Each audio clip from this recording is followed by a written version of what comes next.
नमस्कार, आप देख रहे हैं डीटीवी भारत और मैं हूं आपके साथ ऋतिक। बिहार में उपचुनाव हैं और उपचुनाव 2 सीटों पर है। दोनों सीटों पर एनडीए और अगर बात करें विपक्ष में तो महागठबंधन में भी दरार पड़ने के बाद कांग्रेस और राजद आमने सामने हो चुकी है। तो इस बीच चिराग पासवान, जो कि लोक जनशक्ति पार्टी रामविलास के राष्ट्रीय अध्यक्ष हैं, जमुई से सांसद हैं, उनकी भी पार्टी के प्रत्याशियों को उन्होंने उतारा है दोनों सीटों पर। और तारापुर में चंदन सिंह, जो कि लोजपा रामविलास के उम्मीदवार हैं, उनके प्रचार प्रसार के लिए चिराग पासवान तारापुर के धोबई गांव पहुंचे और धोबई गांव में उन्होंने जनता के बीच जनता को संबोधित किया और इस दौरान लोजपा रामविलास के प्रत्याशी चंदन सिंह के जीत की भी अपील की है। उन्होंने कहा है कि उनके पक्ष में वोट जनता दे। हालांकि चिराग पासवान, जो कि इन दिनों अपनी पार्टी की साख को बचाने में लगे हैं, क्योंकि इस बीच वो लगातार कहते रहे हैं कि मुझे अपनों ने ही मेरे पीठ पर छुरा भोंकने का काम किया है।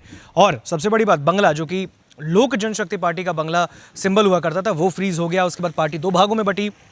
राष्ट्रीय लोक जनशक्ति पार्टी जो है वो पशुपति पारस के खाते में गई, जिसका सिंबल सिलाई मशीन है। और इधर अगर बात करें, चिराग पासवान की पार्टी का नाम लोक जनशक्ति पार्टी रामविलास हुआ और उसका सिंबल जो चुनाव आयोग ने दिया है वो हेलीकॉप्टर।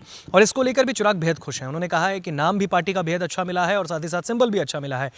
हेलीकॉप्टर से अभी लोजपा रामविलास को बहुत ही ऊंची उड़ान भरनी है। और चिराग पासवान कह रहे हैं कि मुझे वक्त अभी नहीं मिला है, कम वक्त मिला है। विधानसभा चुनाव में भी वक्त कम मिला, उनके पिता गुजर गए थे और उसके बाद भी विधानसभा चुनाव में, हालांकि उन्होंने कहा कि 100% सीटों पर उन्होंने प्रत्याशी नहीं उतारे, फिर भी 6% वोट उनको मिले। लेकिन सबसे बड़ी बात कि अब बिहार में उपचुनाव है और ऐसे में चिराग पासवान भी अपनी पार्टी की साख को बचाने में लगे हैं और सबसे बड़ी बात, अपने आप को भी बिहार की राजनीति में एक बार पुनः सक्रिय करने में लगे हैं। उनके पिता, जो कि रामविलास पासवान के निधन के बाद लगातार चिराग पासवान की स्थिति, वो खुद कह रहे हैं कि मेरी स्थिति अभी बहुत ही अच्छी नहीं है, मैं लगातार पार्टी को मजबूत करने में लगा हूं।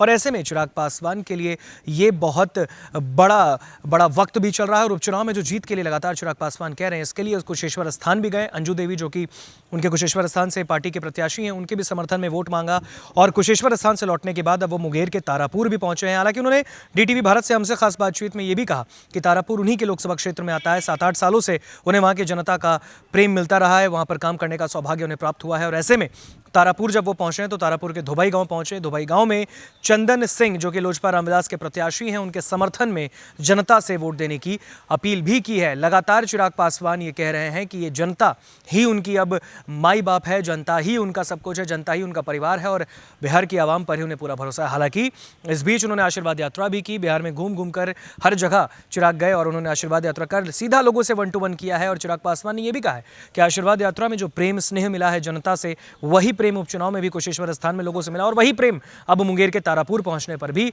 लोगों से मिल रहा है। तो तस्वीरों में आप देख सकते हैं, तारापुर पहुंचे हैं चिराग पासवान। धोबई गांव में लोजपा रामविलास के प्रत्याशी चंदन सिंह के पक्ष में वोट देने की लोगों से अपील भी चिराग ने की है। तो फिलहाल खबरों में इतना ही, मुझे दीजिए इजाजत। देखते रहिए डीटीवी भारत। नमस्कार।